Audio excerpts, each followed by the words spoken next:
नमस्कार, मैं राकेश परमार और आप देख रहे हैं महत्वपूर्ण मुद्दा।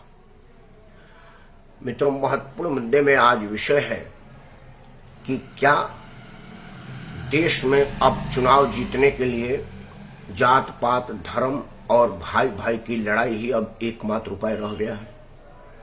कोई और मुद्दा रहा नहीं, या वर्तमान केंद्र और उत्तर प्रदेश की राज्य सरकार ने अपनी इतनी निपुणता दिखाई, राजनीतिक चपलता दिखाई कि विरोधियों के पास अब कुछ रहा नहीं।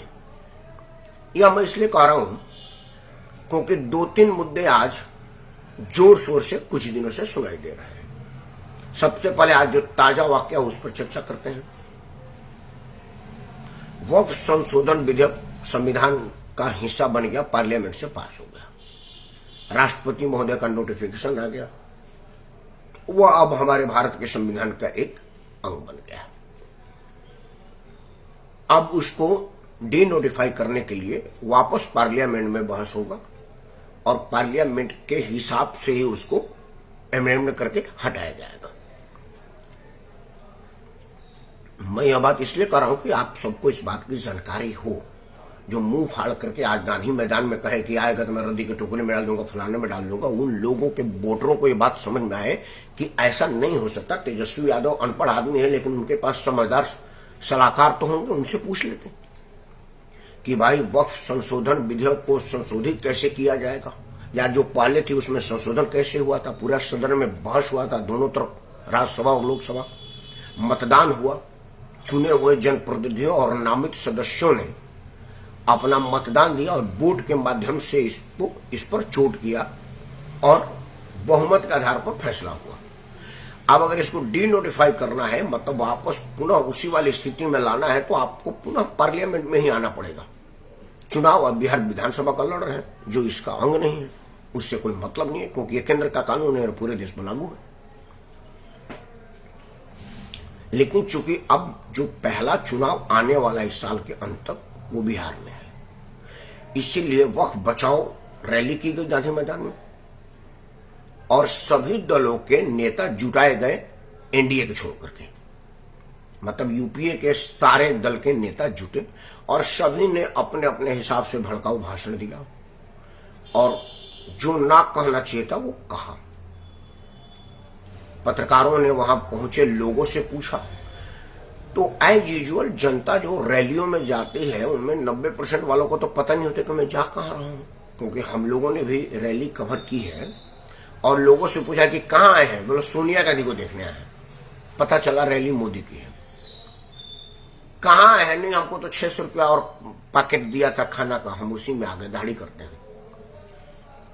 तो खैर देश के रैलियों की स्थिति यह है, लेकिन 100% दिहाड़ी पर ही आए हैं ऐसा भी नहीं है। कई लोग अपने मन से भी जाते हैं और कई लोग उस चीज को समझ के जाते हैं कि मैं किस मुद्दे को इंडोर्स करने जा रहा हूं।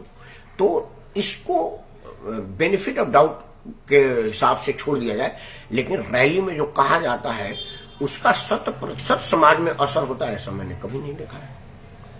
क्योंकि मेरे को ठीक ठीक याद है कि जो सिनेमा कलाकार चुनाव प्रचार में आते हैं तो लोग बहुत जुटते हैं उनको देखने के लिए, लेकिन मतदान उनको नहीं देते, उस पार्टी की हार हो जाती है। क्योंकि लोग उनकी रैली देखने नहीं है, उनको देखने आए जिनको वो पैसा देकर के सिनेमा हॉल में देखते हैं और सामने होते हैं, एक मौका होता है तो उनको देखने जाते हैं। आजकल रैली राजनीतिक दलों की इसी तरह की होती है, तो कई लोग भीड़ को देखने जाते हैं। भारत में वैसे भी काम कुछ नहीं है तो लोग कुछ लोग काम के लिए चले जाते हैं। तो वक्फ संशोधन इसी का एक नमूना था, लोगों को बरगलाने, अपने पक्ष में जुटाने का। इसी का एक कार्बन कॉपी उत्तर प्रदेश में किया गया। उत्तर प्रदेश में पिछले 2-3 दिन से 2-3 बातें बड़ी ऑब्जेक्शनेबल हुई। जो पहला घटना, पहले उसकी चर्चा करते हैं। चर्चा हुआ कि एक मनोज कुमार यादव जी मनोज अग्निहोत्री बनके कथा बांच रहे थे। लोगों को उन पर संदेह हुआ और उनके आचरण में खोट पाई गई। जब गांव के बड़े बुजुर्ग ने सख्ती से पूछताछ किया तो पता चला कि आप अग्निहोत्री जी नहीं हैं, आप यादव जी हैं। उसके बाद उनके पापों की सजा दी गई, जो मेरे हिसाब से गैर कानूनी है। उनको पुलिस को दे देना चाहिए था। आप बाल मुड़वाने और रैली निकलवाने का अधिकारी नहीं है। समाज को सड़क पर न्याय करने का अधिकार स्वस्थ समाज में और जहां लॉ एंड ऑर्डर योगी जैसा मजबूत हो वहां नहीं होना चाहिए। लेकिन मेरा यह आशंका है, इसको मैं दावेदारी के साथ नहीं कर सकता, चूंकि मैं अरविंद केजरीवाल नहीं, इसलिए झूठ सफाई से नहीं बोल सकता। तो मैं आशंका व्यक्त कर रहा हूं कि कहीं ऐसा तो नहीं कि जिन लोगों ने इसको बढ़ चढ़ करके भाग लिया वो मोदी विरोधी और योगी विरोधी हों और उन्हें कुछ ना मिलने में एक यह खाई बढ़ाने का मौका मिला हो, हिंदू मुस्लिम करने के अलावा एक यह यादव और ब्राह्मण करने का मौका मिल गया हो। क्योंकि जब तक भाई भाई से नहीं लड़ाया जाएगा, जात जात से नहीं लड़ाया जाएगा, धर्म धर्म से नहीं लड़ाया जाएगा, जब तक बंटवारा नहीं किया जाएगा, चुनाव नहीं जीता जा सकता, वोट नहीं पाया जा सकता। यह टेस्टेड और फिक्स फॉर्मूला है भारत के राजनीति का। तो कहीं उनका सर मुड़वाने वाला गैंग विरोधी दल मतलब मोदी विरोधी और योगी विरोधियों का तो नहीं है, क्योंकि वह वाकया जहां हुआ है उसको इटावा बोलते हैं। इटावा मैनपुरी में यादव बहुल इलाका है और वहां के दबंग दादा भी यादव हैं। यादव के विरुद्ध किसी को बोलने की साहस नहीं है, कोई ऐसा दुस्साहस नहीं कर सकता जो यादव का सर मुड़वा दे। यादव बहुल इलाका में इटावा मैनपुरी जसवंत नगर वो जो पूरा क्षेत्र है, आज भी मुलायम परिवार का कोई भी खड़ा होता है तो इसलिए जीत जाता है, कोई यादव होता है। तो यह मेरी आशंका है, क्योंकि ऐसा क्यों किया गया। और उसके बाद जो अखिलेश ने उसको उठाया वो सीधा सीधा समझ में आ रहा है कि वो ताक में बैठे हुए थे।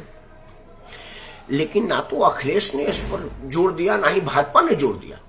लेकिन मेरा तो काम है कि मैं उन्हीं विषय पर विश्लेषण दिखाता, बताता या सुनाता हूं जो और चैनलों पर या तो होता नहीं है या होने नहीं दिया जाता है। तो यह नहीं हुआ वो मैं आपको बता रहा हूं। आप सबको पता है कि देश में कथा बांचने का काम सिर्फ पंडितों या क्षत्रियों का नहीं है, सभी जात के लोग कथा बांचते हैं। बल्कि मेरा यह एक विनम्रता से क्षमा चाहते हुए एक शब्द को जोड़ रहा हूं कि ये जितने लोग कथा बांचने के नाम पर कलंक साबित हुए हैं, जिन पर तरह तरह के घिनौने इल्जाम लगे हैं और जेल यात्रा तक कर चुके हैं और कुछ लोग जेल में अभी भी सड़ रहे हैं, वो सभी के सभी ना तो क्षत्रिय थे ना ब्राह्मण थे। मतलब धर्म के आर पर धर्म के साथ अधर्म, धर्म के पीठ पर बैठ कर अधर्म करने का अगर पाप किसी ने किया है तो वो निश्चिंत निसंदेह क्षत्रिय ब्राह्मण नहीं था, या उन पीठाधीश्वरों की बात कर रहा हूं। यह बात मैंने इसलिए कहा कि कथा बांचना, महामंडलेश्वर बनना, पीठाधीश बनना सिर्फ ब्राह्मण और क्षत्रिय का काम नहीं है, सभी धर्मों के लोग हैं। यह इटावा मैनपुरी के लोग भी कह रहे हैं, समाचार चैनलों पे आ रहा है। कह रहे जी इसके पहले बहुतों ने किया। तो लोगों ने पूछा कि भाई ये जो जिनकी सर मुड़वाई गई वो बोला नहीं, वो कथा के लिए नहीं किया था, वो कुकर्म कर रहा था। हालांकि उस महिला का भी बड़ा बदनामी हो रहा है। मोदी विरोधी और योगी विरोधी उसको अपने अपने हिसाब से प्रचारित कर रहे हैं, वो करेंगे, उनका काम भी है।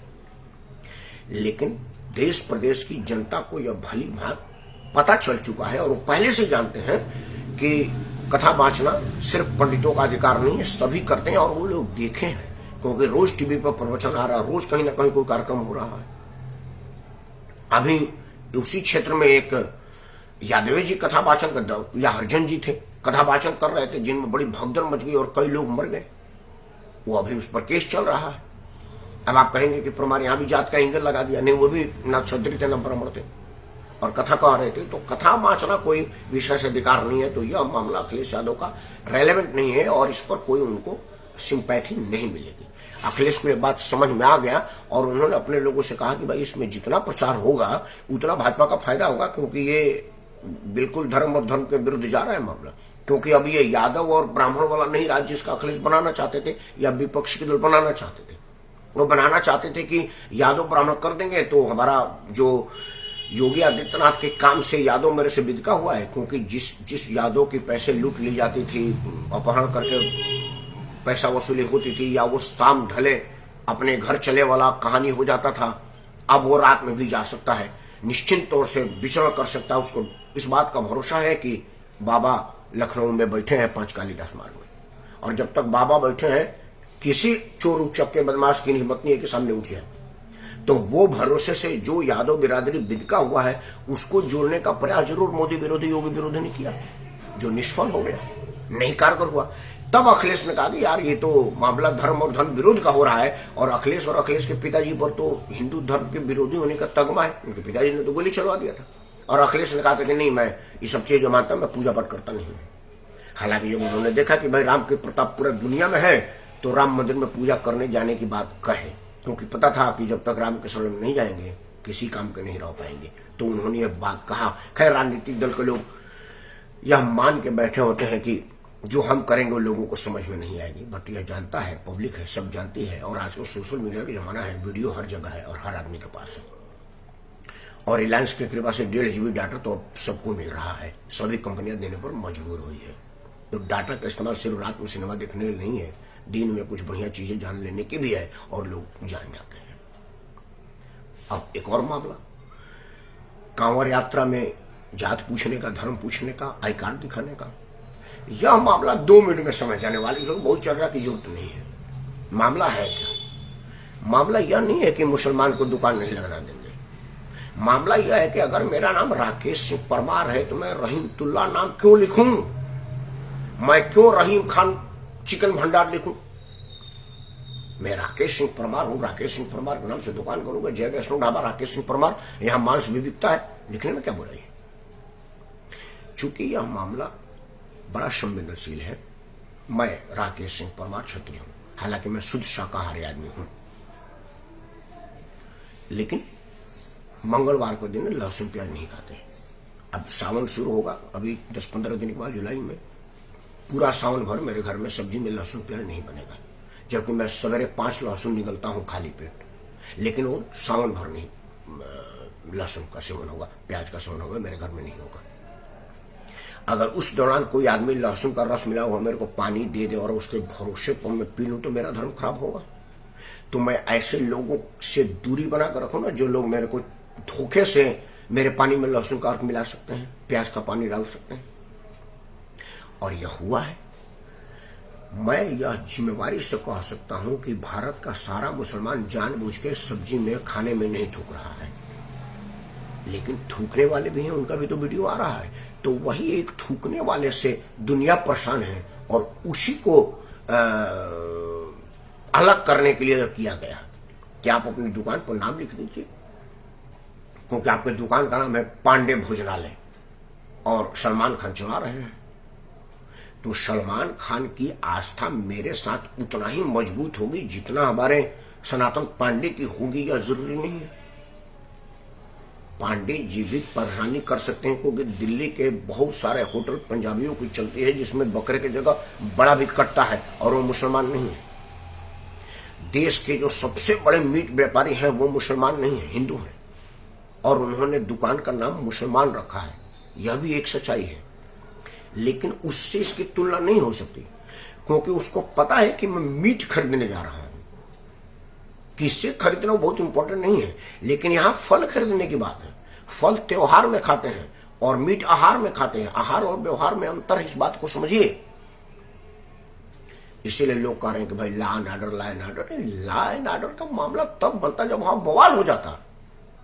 वहां तो एक प्रस्तावना गई है, एक निवेदन गया है कि भाई आप अपना आइडेंटिटी हाइड ना करें, बता दें, जिनको मन होगा लेंगे, जिनका मन नहीं मानेगा नहीं लेंगे, सिंपल सी बात है। इसको राजनीतिक मुद्दा बनाया जा रहा है, लेकिन मैं समझ रहा हूं कि जो इस टाइम उत्तर प्रदेश में योगी आदित्यनाथ का इकबाल बोल रहा है, उससे मैं एक बात दावे के साथ कह सकता हूं कि लोग भ्रमित नहीं होंगे, क्योंकि चैनलों पर कई मुसलमानों का बयान आया है और उन्होंने कहा है कि देखिए मैं मुसलमान हूं और पूरा त्योहार भर हमने अपने यहाँ हिंदू रखे हुए हैं, हमने पूरे सावन भर के लिए हिंदू को ठेका दे दिया है और ये शुद्धता से देंगे। अब उनका रखे हुए ठेकेदार हिंदू ही अगर मूत के दे तो अब उस पर क्या भरोसा किया जा सकता है, लेकिन कहीं ना कहीं तो भरोसा किया जाएगा, क्योंकि हिंदू का मानना है कि शिवलिंग बड़ा पावन पवित्र है, गंगा मेरी मां है। लेकिन मुसलमान को तो शिवलिंग से कोई मतलब नहीं है, उसके लिए तो वो पत्थर है, तो वो उसको पत्थर मान सकता है। एक बार हिंदू अगर उसको पत्थर मांग लेगा तो वो उसका इकबाल है, हमारा नहीं। तो यह मामला ना तो हिंदू का है ना मुसलमान का है, यह मामला वोट का है। और अब लोगों के पास कार्यक्रम तो है नहीं कि योगी आदित्यनाथ जी ने NHI और एक्सप्रेसवे बनाया है, मैं उससे ज्यादा बनाऊंगा। केंद्र सरकार और उत्तर प्रदेश सरकार मिल करके देश में अस्पतालों की एक बहुत बड़ा चेन बना रही है, मैं उससे ज्यादा बढ़ाऊंगा। उत्तर प्रदेश सरकार और केंद्र सरकार मिलकर नए नए विद्यालय खोल रहे हैं, मैं उससे ज्यादा खोलूंगा। अब यह चुनाव का मुद्दा हो, कभी अखिलेश यादव को कहा कि भाई उत्तर प्रदेश सरकार NHI बने है, मैं 3 और बनाऊंगा। हालांकि आगरा एक्सप्रेस वे अखिलेश यादव ने बनाया था, लेकिन अखिलेश यादव को एक बार भी आगरा एक्सप्रेसवे की बात करते सुना है आपने?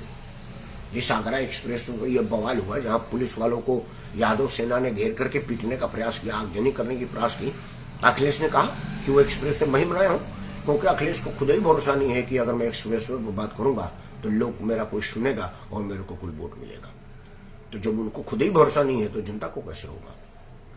तो मेरा मानना है कि आज की तारीख में राजनीतिक दल के लोग, चाहे वो जिस भी पार्टी के हों, उनके अपने क्रियाकलाप समाज हित और जनहित के मुद्दे पर भरोसा नहीं है। भरोसा है तो हिंदू मुसलमान अगड़ा पिछड़ा और वोट बैंक को ध्यान में रखते हुए एक दूसरे से लड़वाना, और यह लोकतंत्र के लिए शुभ नहीं है। जब तक आप इसे बाहर नहीं निकलेंगे तब तक इस पर काबू नहीं पाएंगे। तो आप हाथ जोड़ के प्रार्थना है कि अपना अकल लगाए, नेताओं के बहकावे में न आए। जय हिंद, वंदे मातरम और भारत माता की जय।